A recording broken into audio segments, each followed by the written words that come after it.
विद्या भारती विद्यालय आदर्श शिक्षण समिति बाड़मेर ई शिक्षण कार्य में सभी भैया बहनों का स्वागत। कक्षा नवमी विषय विज्ञान पाठ क्रमांक 8 गति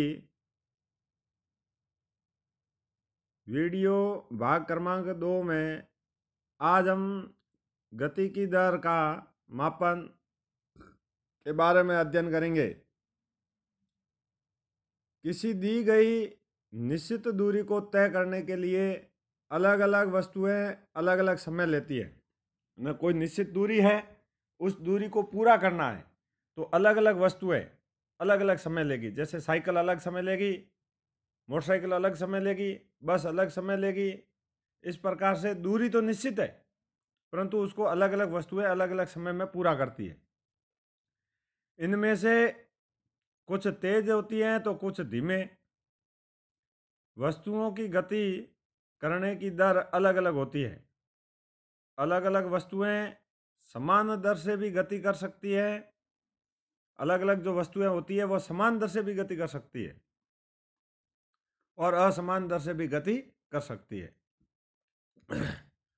वस्तु द्वारा इकाई समय में तय की गई दूरी के उपयोग से उस वस्तु की गति की दर प्राप्त की जा सकती है।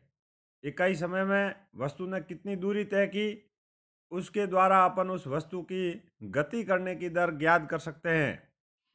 इस राशि को चाल कहते हैं। चाल कहते हैं न। इकाई समय में तय की गई वस्तु द्वारा दूरी उस वस्तु की चाल कहलाती है। चाल का जो मात्रक है मीटर प्रति सेकंड होता है। इसको सेंटीमीटर प्रति सेकंड में भी व्यक्त कर सकते हैं और ज़्यादा दूरी है तो उसको किलोमीटर प्रति घंटा में भी व्यक्त कर सकते हैं। तीनों इसके मात्रक है, मीटर प्रति सेकंड, सेंटीमीटर प्रति सेकंड और किलोमीटर प्रति घंटा। यदि किलोमीटर है तो समय घंटे में लेना है, बाकी मीटर और सेंटीमीटर में यदि दूरी है तो समय सेकंड में लेना है। वस्तु की गति को व्यक्त करने के लिए हमें केवल उसके परिणाम की आवश्यकता होती है। यह आवश्यक नहीं कि वस्तु की गति नियत हो। अधिकतर अवस्थाओं में वस्तुएं असमान गति में होती है, इसलिए हम इन वस्तुओं की गति की दर को उनकी औसत चाल के रूप में व्यक्त करते हैं। ये जरूरी नहीं है कि वस्तु जहाँ से रवाना हुई और जहाँ जाकर वो दूरी पूरी कर रही है पूरे समय में वो एक चाल से यानी एक स्पीड से वो गति कर रही है, ये जरूरी नहीं होता है। इसलिए उसको अपन औसत चाल के रूप में व्यक्त करते हैं। औसत क्या आया?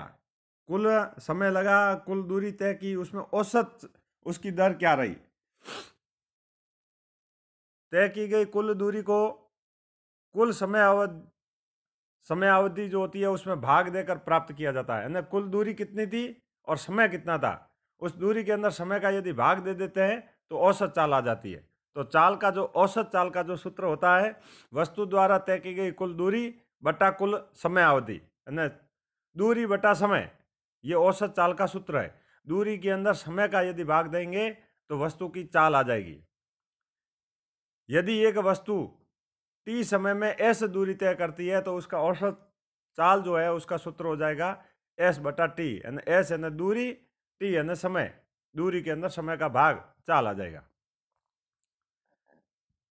एक कार 2 घंटे में 100 किलोमीटर की दूरी तय करती है। इसकी औसत चाल 50 किलोमीटर प्रति घंटा आई।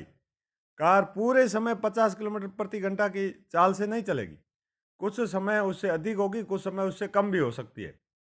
कहने का मतलब ये हुआ कि उसकी औसत चाल आई 50 किलोमीटर। जरूरी नहीं है कि उसने जो 2 घंटे चाल चली उसमें 2 घंटे वो लगातार 50 किलोमीटर प्रति घंटा की रफ्तार से चला। उसमें कभी 60 भी चला होगा तो कभी 40 चला होगा, परंतु उसका जो औसत आया वह 50 किलोमीटर प्रति आया। वो क्यों आया? क्योंकि दूरी है 100 किलोमीटर और समय है 2 घंटे, तो 100 के अंदर 2 का भाग दे दिया, 50 किलोमीटर प्रति घंटा उसकी रफ्तार आ गई, यानी चाल आ गई। एक उदाहरण है, एक वस्तु 16 मीटर की दूरी 4 सेकंड में तय करती है और पुनः 16 मीटर की दूरी 4 सेकंड में तय करती है और पुनः 16 मीटर की दूरी 2 सेकंड में तय करती है। तो औसत चाल ज्ञात करनी है। तो दूरी को जोड़ दो, समय को जोड़ दो और दूरी के अंदर और समय के अंदर भाग दे दो। तो कुल दूरी कितनी हो गई? 16 + 16 32 मीटर। कुल समय कितना हो गया? 4 + 2 6 सेकेंड। और औसत चाल क्या हो गई? तय की गई कुल दूरी बटा लिया गया समय। तय की गई दूरी कितनी है? 32। समय कितना है? 6। 32/6 कितना आ गया? 5.33 मीटर प्रति सेकेंड। इसलिए इसकी चाल जो हो जाएगी वो कितनी हो जाएगी? 5.33 मीटर प्रति सेकेंड। दूसरा बिंदु आता है दिशा के साथ चाल। चाल तो अपन को पता चल गया कि चाल क्या है कि वस्तु द्वारा निश्चित समय में तय की गई दूरी।